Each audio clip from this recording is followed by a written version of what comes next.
A kú dédé àsìkò yìí, yóò dára fún wa ní agbára lọ́wọ́ Ọlọ́run. Ìròyìn fẹ́lifẹ́li náà ló dé sí ojú ìwòran wa láti iléeṣẹ́ ìròyìn fẹ́lifẹ́li online TV. Fúnmi Adénúgà lóníròyìn. Kẹ́ ẹ tó gbọ́ ẹ̀kúnrẹ́rẹ́ ìròyìn náà, ẹ jẹ́ ká ṣe omi mu, à ń padà bọ̀ wá.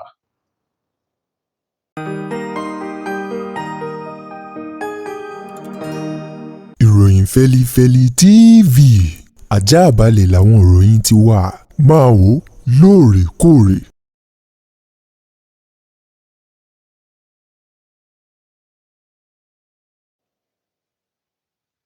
Ẹ káàbọ̀ padà, ìròyìn ọ̀hún rèé lẹ́kùnrẹ́rẹ́. Ààrẹ ilẹ̀ wa Nàìjíríà Bọ́lá Tinubu òun ló ti dá èsì ọ̀rọ̀ kan padà fún ọmọoyè èyí tó fẹ́ díje dupò ààrẹ lábẹ́ ẹgbẹ́ òṣèlú African Democratic Congress, èyí tó ti fìgbà kan jẹ́ igbákejì ààrẹ tẹ́lẹ̀ rí, Atiku Abubakar, lórí ọ̀rọ̀ tí Abubakar sọ wípé òun yóò dá owó orí epo sísan padà tá a mọ̀ sí fuel subsidy bóun bá dé ipò ààrẹ nínú ètò ìdìbò ọdún 2027.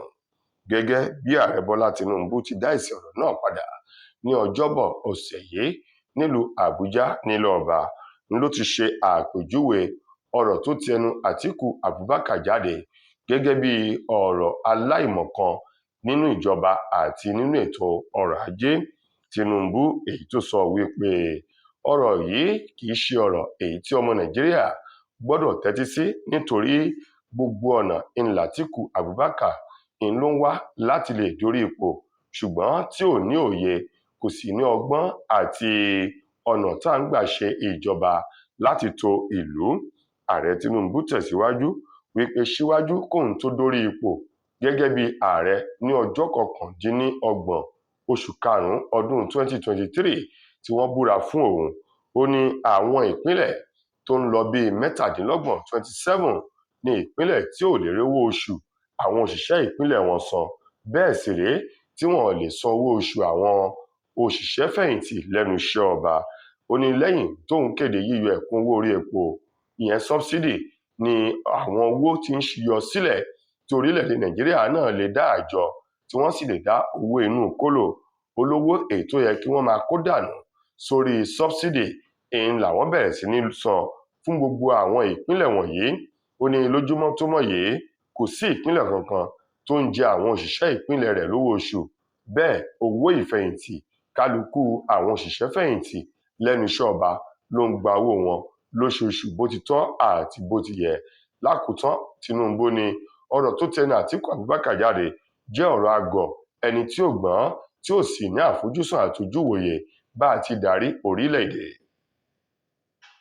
Ẹ̀wẹ̀, ààrẹ Tinubu òun máa ló gba àlejò gómìnà ìpínlẹ̀ Ọ̀ṣun Adémọ́lá Adélékè nílé ọba ní Ọjọ́bọ̀ ọ̀sẹ̀ yìí.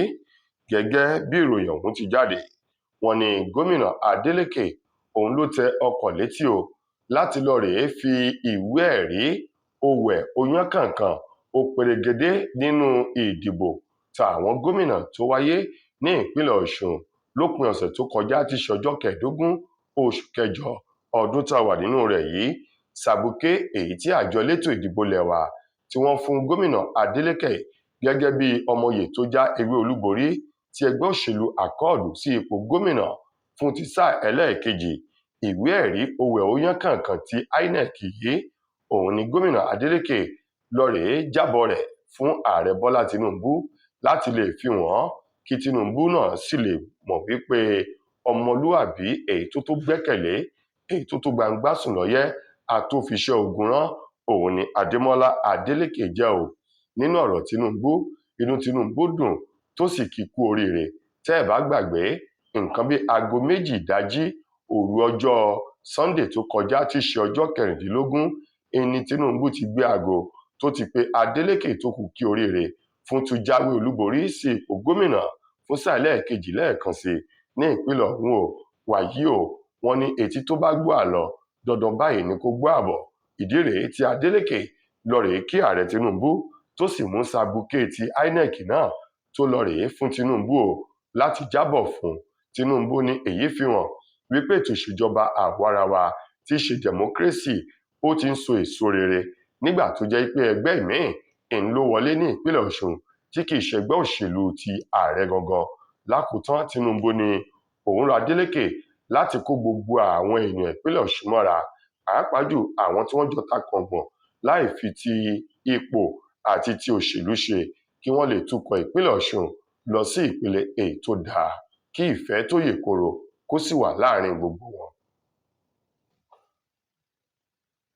Ẹgbẹ́ òṣèlú Nigerian Democratic Congress (ADC), ẹni tó wà ní ẹ̀ka ọ̀rọ̀ ìròyìn, ọgbọ́n inú àti ìbára ìlú sọ̀rọ̀ nínú ẹgbẹ́ òṣèlú NDC, èyún Ọ̀gbẹ́ni Tio Abu Agada Ouma ló ti rọ ọmọ oyè tó fẹ́ díje dupò ààrẹ lábẹ́ ẹgbẹ́ òṣèlú náà, Atiku Abubakar, wípé òun ìbá gbà á lámọ̀ràn tó bá jẹ́ pé Atiku Abubakar yóò tẹ́tí gbọ́ ọ̀rọ̀ òun, wípé kí Atiku Abubakar fi ọwọ́ agbára láti fẹ́ sáré dupò ààrẹ sílẹ̀ fún Peter Obi kó ṣe àtìlẹ́yìn tó lọ́rìn fún Peter Obi tí í ṣe ti ẹgbẹ́ òṣèlú NDC tó ń ti igbákejì rẹ̀ Rabiu Musa Kwankwaso.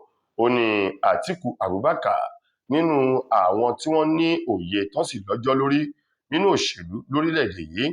Ó ní Atiku Abubakar ọ̀kan ló jẹ́. Ó ní ṣùgbọ́n tá a bá ní ká wo ọjọ́ orí, ó ní kò sí àsìkò mọ́, kò sì sí ọjọ́ mọ́ o tí Atiku lè fi ṣòfò. Ó ní òun ìbá rọ Atiku Abubakar láti fi eré sísá láti dupò ààrẹ fún ti ọdún 2027 kó fi rọ̀, kó wá mú gbogbo agbára òun kó papọ̀ sí ojú kan ṣo láti fi ṣe àtìlẹ́yìn fún Peter Obi kí wọ́n lè fi ìbò gbé ààrẹ Bọ́lá Tinubu ti ẹgbẹ́ òṣèlú APC kúrò lórí ipò tí ó bá fi di ọdún 2027. Gẹ́gẹ́ bí Agada ti sọ ọ̀rọ̀ yìí, èyí tó fi sórí ìkànnì X rẹ̀ tá a mọ̀ sí abẹ́yẹfò Twitter tẹ́lẹ̀, ló sọ wípé kì í ṣe wípé bóyá òun sọ ọ̀rọ̀ àbùkù tàbí láti rín Atiku Abubakar fín. Ó ní ṣùgbọ́n òtítọ́ ọ̀rọ̀ ní ìgbà míì á dàbí ẹni wípé ó fẹ́ korò ní etí. Ó ní Atiku Abubakar òun gbé òṣùbà káre tóun sì dọ̀bálẹ̀ síwájú rẹ̀ gẹ́gẹ́ bí àgbà nínú òṣèlú. Ó lámọ̀ ohun gbogbo ló ní ìgbà àti àsìkò. Ó ní Atiku Abubakar náà ti fẹnu rẹ̀ sọ wípé bóun bá ti já ewé olúborí lọ́dún tí ń bọ̀, á jẹ́ wípé òun yóò fi àdàgbà ètò láti dupò ààrẹ lórílẹ̀‐èdè Nàìjíríà títí di ọjọ́ mẹ́yìn tó jẹ́ ayé àtúnwá. Òun yóò máa fi gbogbo agbára tó kù láti sin àwọn ènìyàn tó tọ́ àti èyí tó yẹ. Ó ní nípa ìdí èyí, níwọ̀n gbà tí Atiku Abubakar ti sọrú gbólóhùn yìí jáde lẹ́nu, olóhùn ìbárọ̀ Atiku kó kúkú gbà fún Ọlọ́run kó wá pa gbogbo iṣan agbára àti okun inú rẹ̀ kó papọ̀ tó ń ti àwọn ẹ̀mẹ̀wá rẹ̀ láti fi ti Peter Obi lẹ́yìn kó lè dórí ipò kí wọ́n lè fi ètò ìdìbò yọ ààrẹ Bọ́lá Ahmed Tinubu kúrò lórí ipò lọ́dún 2027. Gẹ́gẹ́ bí ọ̀rọ̀ tí Agada ti ṣe alukoro akọ̀wé àgbà ẹgbẹ́ òṣèlú NDC tó sọ jáde. Ọwọ́ iléeṣẹ́ ọlọ́pàá ìpínlẹ̀ Ondo ló ti tẹ bàbá kan tí orúkọ rẹ̀ ń jẹ́ Paul fún wípé ó fi áyọ̀nù gbígbóná ìlọ́ṣọ fi tẹ ojú ara ọmọ rẹ̀ obìnrin tí í ṣe ọmọ ọdún 10, èyí tó sọ wípé ó ń tọ̀ sílé. Gẹ́gẹ́ bí ìròyìn ọ̀hún èyí tó jáde láti ìlú Ondo ṣe lálàyé wípé bàbá yìí tí wọ́n pe orúkọ rẹ̀ ní Paul, òun ló fi áyọ̀nù gbígbóná tí wọ́n fi ń lọ́ṣọ ló gbé sójú ara ọmọ rẹ̀ obìnrin tí í ṣe ọmọ ọdún 10 wípé ọmọ náà ó ń tọ̀ sílé lóòrèkóòrè, léyìí tó sì ń bínú sí ìṣẹ̀lẹ̀ yìí tó ṣẹlẹ̀ ní agbègbè Ọ̀wọ̀ nílùú Ondo lọ́hùn-ún. Ẹni tí í ṣe alámòjútó fún ọ̀rọ̀ obìnrin àti ìgbé ayé ìrọ̀rùn tó ń ti ìdàgbàsókè ní ìpínlẹ̀ Ondo, ọ̀mọ̀wé Ṣeun Ọ̀sámáyé, òun ló fi ọ̀rọ̀ yìí léde fún àwọn oníròyìn tó ní gẹ́rẹ́ tí ìṣẹ̀lẹ̀ náà ṣẹlẹ̀ àwọn èèyàn ti fi ọ̀rọ̀ yìí tó iléeṣẹ́ ìjọba ìpínlẹ̀ Ondo tó ń rí sí ìgbé ayé ìrọ̀rùn àti ọ̀rọ̀ àwọn obìnrin létí léyìí táwọn náà sì ta mọ́ra láti fojú gan ní ìṣẹ̀lẹ̀ náà tó sì jẹ́ wípé lótìtọ́ lódodo ní ìṣẹ̀lẹ̀ yìí ṣẹlẹ̀. Ó ní ọmọdébìnrin ọ̀hún tí í ṣe ọmọ ọdún 10 òun ló ń bẹ nílé ìwòsàn ìjọba àpapọ̀ Federal Medical Center ti Ondo níbi tó ti ń gba ìtọ́jú bàbá rẹ̀ ọ̀hún tí wọ́n ti fà lé àwọn ọlọ́pàá lọ́wọ́. Ó ní ìdájọ́ gbogbo ó di ọwọ́ àwọn agbófinró lórí ìwà àti iṣẹ́ ibi èyí tí bàbá náà hù léyìí tó burú jáì tó sì jẹ́ ìtàbùkù bá ọmọdé àti obìnrin láwùjọ lábẹ́ òfin. Òun ni ẹ̀ṣẹ̀ náà ló wà.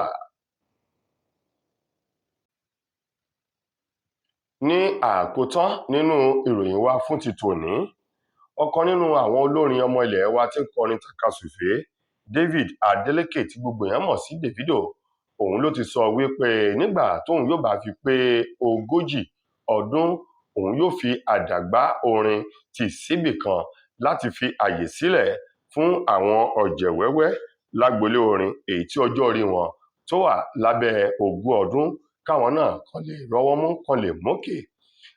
Davido tó sọ̀rọ̀ yìí lórí ètò kan ṣe lálàyé wípé òun ò gbà ní àdúrà wípé pẹ̀lú 40 ọdún kóun tún bá àwọn ọmọ kéékèèké tọ́jọ́ orí wọn wà lábẹ́ 20 ọdún láti máa du ẹ̀rọ gbohùngbohùn tá a mọ̀ sí microphone lórí àpèrè wípé àwọn fẹ́ kọrin. Ó ní kì í ṣe ohun tó dáa o. Ó ní ọ̀kan nínú àwọn olórin gbajúgbajà ní orílẹ̀-èdè Amẹ́ríkà, Jay-Z, ó ní ó ti fi iṣẹ́ orin sílẹ̀ bẹ́ẹ̀ sì rèé arákùnrin ọ̀hún ṣe dáadáa ní ìgboro ayé táwọn èèyàn sì ń kan sára sí i. Ó ní nípa ìdí èyí kì í ṣe wípé bóyá òun lo èyí láti fi sọ fún àwọn akẹgbẹ́ òun kí wọ́n fi orin sílẹ̀.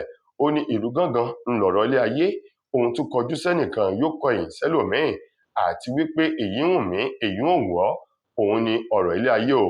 Ó ní ìpinnu òun àti ohun tó ń bẹ lọ́kàn òun ni wípé nígbà tóun yóò bá fi pé 40 ọdún òun ò tún ní máa ṣe kìtàkìrà láti kọ orin mọ́ o. Ó ní ohun tó ń bẹ nílẹ̀ ó tó jẹ ó tó mu fóun, kóun náà fi àyè sílẹ̀ fún àwọn ọ̀dọ́ ọ̀jẹ̀wẹ́wẹ́ tí wọ́n ṣẹ̀ ń dìde bọ̀ lágbolé orin kí wọ́n lè rọ́wọ́ mú káwọn náà lè mókè. Ní ìpinnu òun sí adẹ́dàá gẹ́gẹ́ bí Davido bó ti sọ ọ̀rọ̀ náà. Tó ẹ̀yin ará, ìròyìn wa kò ní jù báyìí lọ fún ti tòní. Títí dìgbà míì tẹ́ máa ní àǹfààní láti gbọ́ tòun èmi nílé iṣẹ́ wa. Mo gbà á ní àdúrà wípé ilé ò ní lé wa, ọ̀nà ò ní nà wá. Fúnmi Adénúgà òun ló mú ìròyìn wá sí ojú ìwòran yín. Ẹ ṣeun fún ìfẹ́ tẹ́ ẹ ní sí wa. Ire o.